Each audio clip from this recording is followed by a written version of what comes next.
ቤተክርስቲያን ከተመሰረተችበት ጀምሮ መከራ፣ ስደት፣ ስቃይ፣ ሞት አልተለያትም። እባካችሁ ለሚያልፍ ቀን የማያልፈውን ሕይወታችሁን አታሳልፉ። እርሱ ይመጣል፣ ማዕበሉን እየገሰጸ በባህሩ ላይ እየተራመደ ይመጣል። በመከራችን ላይ፣ በጭንቀታችን ላይ፣ በስቃያችን ላይ እየተራመደ ይመጣል። ክብር ምስጋና ለስም አጠራሩ።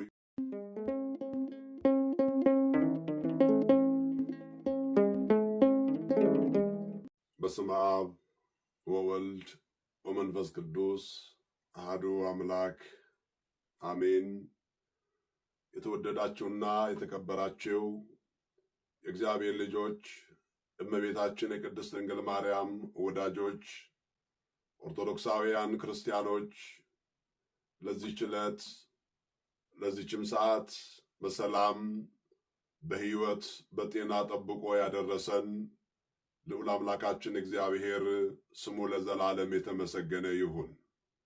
እንደ እግዚአብሔር በጎ ፈቃድ ለዛሬ የምንማማርበት የትምህርታችን ርዕስ አይዟችሁ እኔ ነኝ አትፍሩ በሚል ኃይለ ቃል ይሆናል። ርዕሳችን ተጽፎ የምናገኘው በቅዱስ ማርቆስ ወንጌል በምዕራፍ 6 ቁጥር 50 ላይ ነው።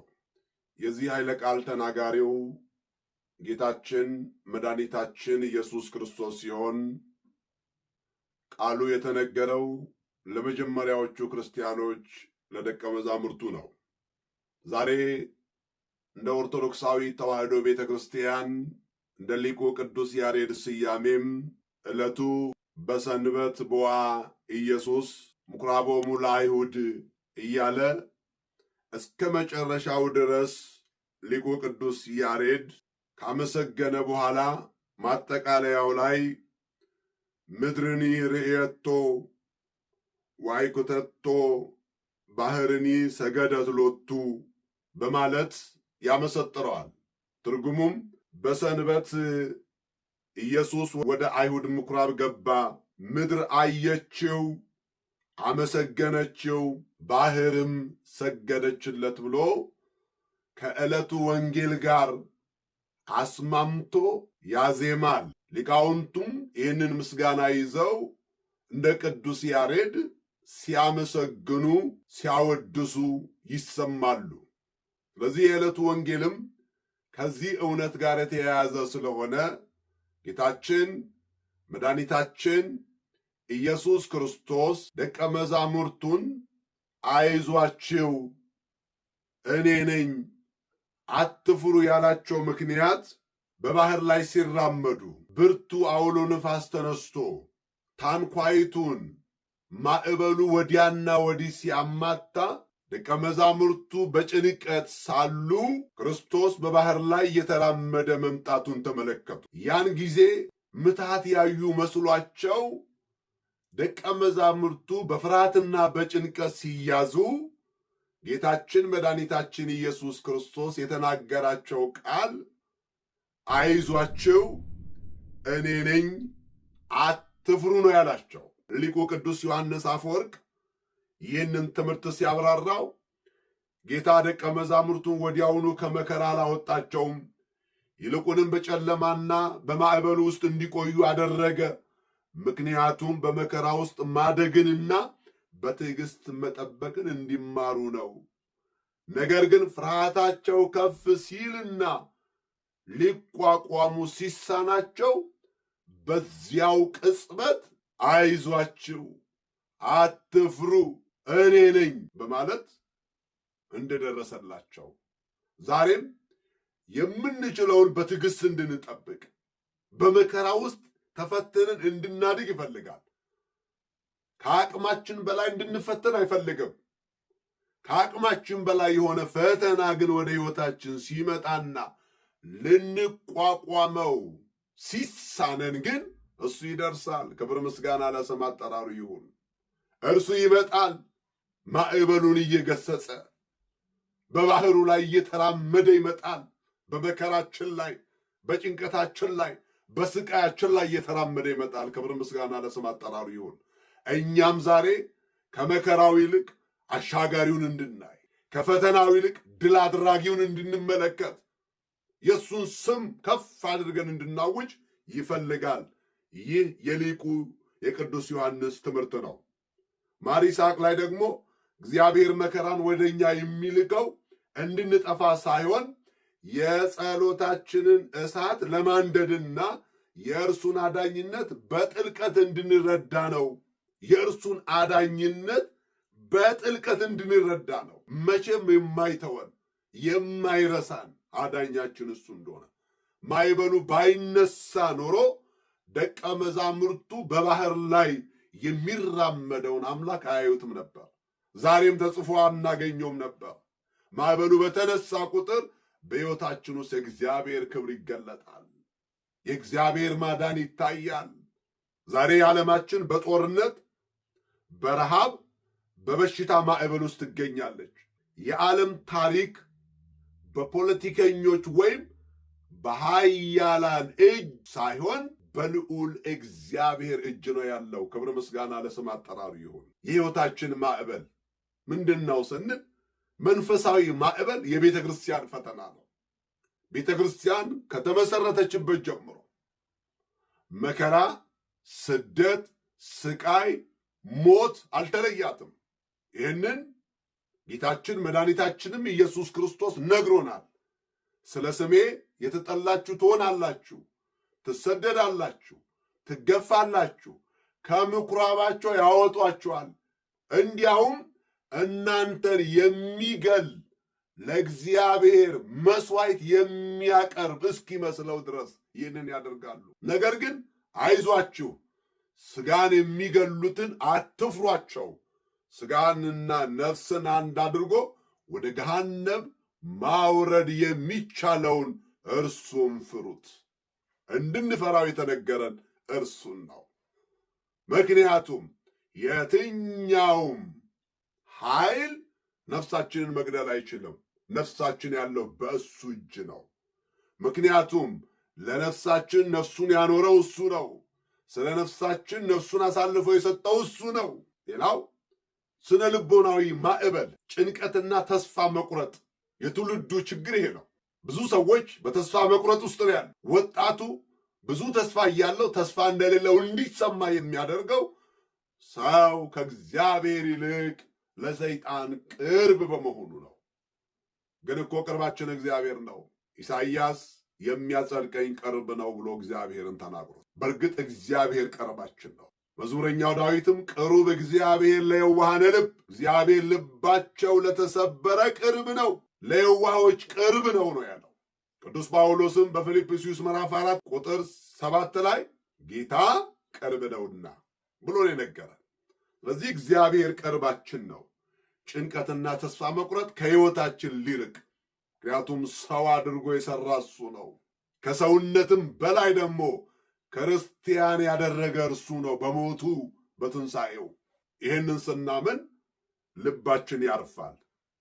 ማኅበራዊ ማዕበል ምንድን ነው ስንል ጦርነትና የኢኮኖሚ ውጥረት። ዛሬ ዓለማችን ያለችበትን ሁኔታ ስንመለከት ስጋት ይጭንብናል። ነገ ላይ ተስፋ እንቆርጣለን። ብዙዎቻችን ነገን ምን ሆናለው? ነገን የሚያውቀው እግዚአብሔር ነው። ዛሬም በተስፋ ኑር፣ ነገን በተስፋ ተሻገር። የሚያሻግር አምላክ ነው ያለው። ደቀ መዛሙርቱን ወደ ባህር ማዶ ተሻገሩ ነው ያላቸው። እንሻገር ሁላችንም። የሚያሻግረን አምላክ ከኛ ጋር ነው። ስለዚህ በእነዚህ ሁሉ በሕይወት ማዕበል ውስጥ የክርስቶስ ድምፅ አይዟችሁ እኔ ነኝ አትፍሩ የሚል ነው። በሕይወታችን ውስጥ ማዕበል ሲበረታ ምን እናድርግ?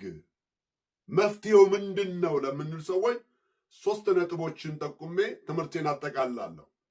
የመጀመሪያው ሃይማኖታችን ወይም እምነታችንን ማጽናት ያስፈልገናል። ወቅታዊ መሆን የለበትም። ወደ እግዚአብሔር መምጣት ወቅታዊነት አይደለም፣ ሁልጊዜ ነው።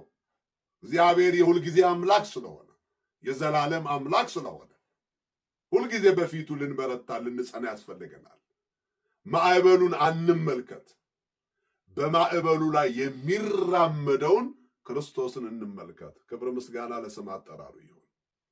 ቅዱስ ጴጥሮስ በአንድ ወቅት ጌታ በባህር ላይ ሲራመድ አይቶ ጌታ ሆይ በውሃው ላይ ወደ አንተ እንድመጣ አዘዘኝ አለው። ጌታም ና አለው። አቅሙን እያወቀ ና ነው ያለው። ቅዱስ ጴጥሮስ ጌታውን እያየ በባህሩ ላይ ጥቂት ተራመደ። ከጌታው ላይ አይኑን አንስቶ ግን ወደ ባህር ሲመለከት መስጠም ጀመረ። ዛሬም ከእርሱ ላይ አይናችንን ስናነሳ እንሰጥማለን። እርሱን ነው መመልከት። ሐዋርያው ቅዱስ ጳውሎስ በዕብራውያን ምዕራፍ 3 ቁጥር 1 ላይ ከሰማያዊው ጥሪ ተካፋዮች የሆናችሁ ወንድሞቼ ሆይ አለ። ክርስቲያኖች ለእህቶችም ይሆናል። የሃይማኖታችን ሐዋርያና ሊቀ ካህናት ኢየሱስ ክርስቶስን ተመልከቱ። ሐዋርያ መሪ ነው፣ ሐጅ ነው፣ የመጀመሪያ ነው፣ የቀደመ ነው። ሊቀ ካህናት በገዛ ደሙ ወደ ቅድስት የገባ እንደ ቀደሙት በፍየሎች፣ በበጎች፣ በጊደሮች ደም አይደለም፣ በገዛ ደሙ። ክብር ምስጋና ለስም አጠራሩ ይሁን። ቅዱስ ጳውሎስ የነገረን ያንን ነው።